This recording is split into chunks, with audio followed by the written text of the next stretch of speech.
కలిమాత్ నమో నమ. సృష్టి ఇప్పుడే లయ తప్పిపోయింది, ధర్మం తప్పుతున్నది. ఎవరు చేసే పనులు వాళ్ళు చేయాలి, మగవాళ్ళు చేసే పని మగవాళ్ళు చేయాలా, ఆడవాళ్ళు చేసే పని ఆడవాళ్ళు చేయాలి.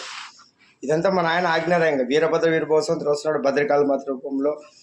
స్త్రీలు అమ్మ, మీరు ఇల్లుని వెలిగించేవాళ్ళు, మీరు గృహస్థిగా మీరు ఎంత ఓపికతోనో సహనంతోన సంసారాన్ని మోస్తారో ఆ ఇల్లు అంత వెలిగిపోతుందమ్మా. ఈరోజు ఈ రాజకీయాల నుంచి ఒత్తిడి తెచ్చుకొని ఉద్యోగాలు అవి ఇవి అనుకుంటా అధిక డబ్బుకి ఆశపడుతూ ఇంట్లో మనశ్శాంతి లేకుండా చేసుకుంటున్నారు. ఇవన్నీ లేదు. ఇంకా రాబో రోజులన్నీ మన తాత ముత్తాతలు అమ్మమ్మళ్ళు మన పూర్వీకులు ఎట్లుండారో అట్లా బతికే రోజులు వస్తాయి. మన ఆయన వచ్చి మన పద్ధతుల్ని సాంప్రదాయాలను కాపాడుతూ భారతదేశం నిర్వహించే రోజులు దగ్గరలో ఉన్నాయి. అందుకే మహిళా బిల్లు అన్నీ వెనకపోయినా మీరు ఎందుకనుకుంటే వీరభద్రుని ఆజ్ఞ లేనిదే ఏది జరగదు, శివుడి ఆజ్ఞ లేనిదే చీమైనా కుట్టదు. ఇంకా మీరు 800 చిల్లర పార్లమెంట్ స్థానాలు అసెంబ్లీ స్థానాలు పెంచుతామనుకుంటున్నారు. ఇప్పుడు ఉండి వాళ్ళు మేపేకి సార్లు కాలేదు.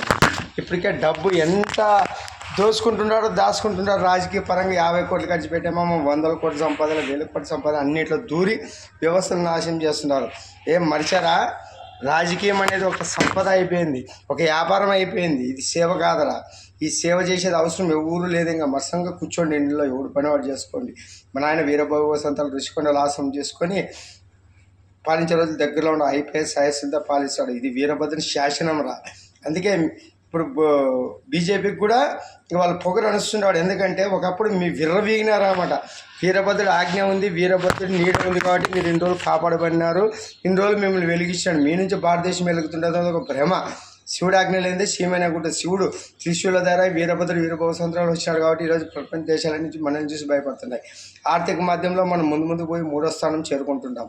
కానీ కొంతమంది దేశంలోనే ఉంటే దేశద్రోహులు పనులు చేస్తూ మంచి మాటలు మనకి చెప్పాల్సిన అవసరం లేదు. రామం సనాతనం ప్రతి ఒక్క దేవుని గౌరవిస్తాం, క్రైస్తవుని గౌరవిస్తాం, ఆయన ఒక దేవుడు అనుకుంటాం, అల్లాని గౌరవిస్తాం, ఆయన ఒక దేవుడు అనుకుంటాం, శ్రీరాముని గౌరవిస్తాం, ఆయన ఒక మనిషి రూపంలో ఉండి మహనీయుడైన మర్యాద పురుషోత్తమ శ్రీరాముని పిచ్చి పిచ్చి మాటలు మాట్లాడతారు. ఈ ప్రకాష్ రాజ్ నాశనమైపోతారా నువ్వు. నీకు మామూలుగా ఉంటుంది కర్మ, బతికి కర్మ చూస్తావు.